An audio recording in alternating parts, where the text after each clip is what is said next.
It's taken me a while to do this video because I'm not sure how to title it. I wasn't sure what to say about it, but I think it's true now that the death of the electric vehicle is upon us. Now, why would I say that? The fact that I just bought one 6 months ago. Well, since I bought it 6 months ago, the amount of changes that I've been affected by has been absolutely incredible. The biggest change that has affected me is the fact that I have lost in 6 months over £10,000 on my Jaguar. That's just money that's just gone. Now, I knew at the time I had done this I was taking a gamble, but what I wasn't expecting was a couple of factors. The first factor was the government shitting on us. What have they done? Well, let's just look at the fact that these guys, they're actually pushing the EV on like it's the next best thing for the motor car industry. Fact is, it's not. The infrastructure isn't there, and they're trying to build an infrastructure on an electric grid that can't cope with the housing market needs. So what that means, for instance, is take the EV away from the structure, right? Bearing in mind, last year there, coming into Christmas and whatever, we were getting told we had to cut power, we were getting told there was power cuts could come on the way because there wasn't enough fuel there. Bearing in mind, on top of that, there's the humongous cost for electric and gas in your house. I mean, it got to the stage in winter there that £5 a day wasn't enough for me to run the house. So, bearing in mind they did say 2030, they backdated on that and they've now changed it to 2035. 2035, all vehicles will be electric. That's the government's wish, no mine, and that's their state. But I personally don't believe that. I think it's bullshit. And I think that they're way out their depth. They've stopped their investment in the infrastructure. And today, I was actually looking at the cost of an EV charging out in the street now, because lo and behold, Jaguar have pulled the plug on my 7.5 pence a kilowatt through Octopus because they've stopped sharing third-party information, which means that the software needed to run to give me 7.5 pence a kilowatt. Every other EV can still get it.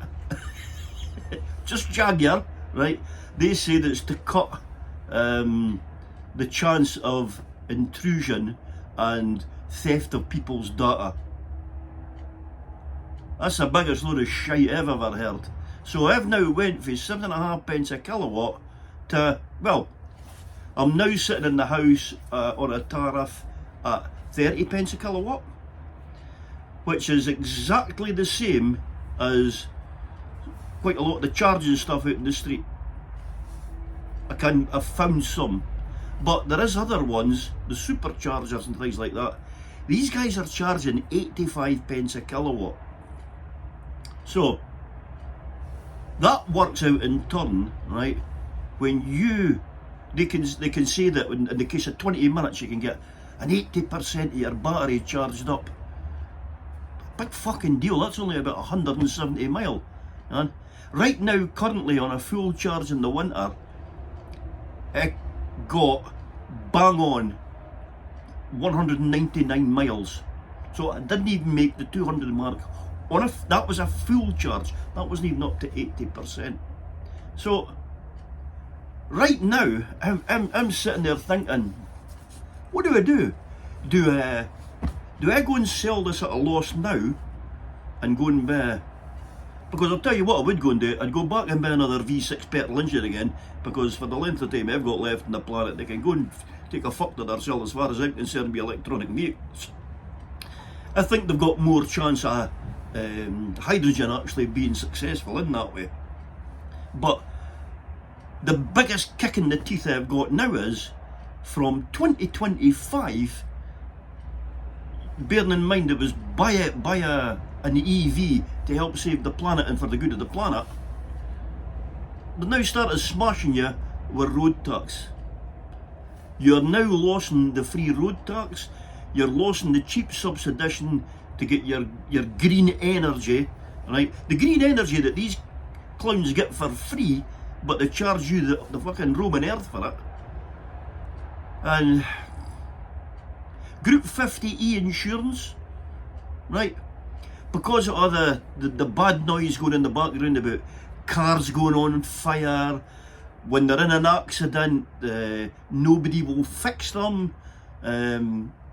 So basically I can go and buy myself a Ferrari or a Lamborghini, and I'm only Group 50E for insurance, exactly the same as I am for a Jaguar I-Pace. Now, the car itself is a phenomenal car. I love this car a bit, but I just didn't see a future for it. And in another 5 years of keeping this vehicle, how much is it going to be worth? It's going to be worth fucking squat, because the battery life on these vehicles, they reckon 8 years. And now, that means then as time goes on, things change. Now, as you know, Jaguar have announced that from 2025, all ICE vehicles are going, right? ICE being internal combustion engine, where back in the 70s, ICE used to be in-car entertainment. That's when I was a young lad, you know. So they bring up these three-lettered fucking synonyms for, they just make it up as they go along, basically, you know. So, and I still think of that. Anytime I see a car report and they use the word ICE, I always go in-car entertainment, because that's what I was brought up with. It was never called ICE, it was just called an internal combustion engine. People like to shorten things. However, I divulge. Back to the quandrum that I've got here. So, if you're watching this, I really would love to hear your views. So please, take just even a couple of seconds to put some kind of comments to say, keep it, get rid. Even pass on, if you have an electric vehicle, what your fears are. You know? Oh, there's another thing as well I forgot to mention as well. I also got hit with an extra tax, because at the time that car was brand new, no, when I bought it, the time the car was brand new, was over £40,000. You try buying an electric car in this day and age for under 40 grand brand new. What you're ending up with is some of the cheaper brands that, well, let's just say are not as refined as what you're buying with a Jaguar, with an Audi, with a Mercedes, you know. So really, and the same with the car manufacturers, like I was about to say there, Jaguar from 2025 are going all electric, 3 vehicles, and the cheapest vehicle is £100,000. I'm sorry, but personally, for the ordinary punter like me and like you, I honestly can't see a future in an electronic vehicle. But hey ho. So between the rising cost of fuel, having to pay road tax, extensively high car insurance, what's the fucking point of going electric? And because with me being an electric vehicle, I can assure you, I'll even put a wee fucking dent in the powers and problems that the world that's been created. I'll not help it. I definitely want to damage it either by going out and buying another V6 again and listening to the sound and having a bit of a blast with the roof down. So, but that's what's happened. That's what my thoughts are, and I really would love to hear what you guys think as well.